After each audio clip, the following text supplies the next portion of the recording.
Azizlar, assalomu alaykum. Ushbu go'zal masjidni sizlarga ko'rsatishimizdan maqsad ushbu masjid. Mana shu to'riga qarasanglar, to'rida nimani ko'ryapsizlar? Masjidun Nabaviyni ko'ryapsizlar.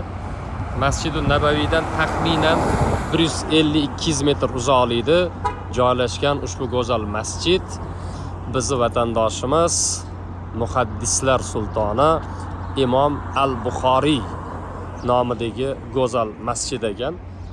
Sizlarga ishonarli bo'lish uchun aynan o'sha joyni ham ko'rsatib qo'ying.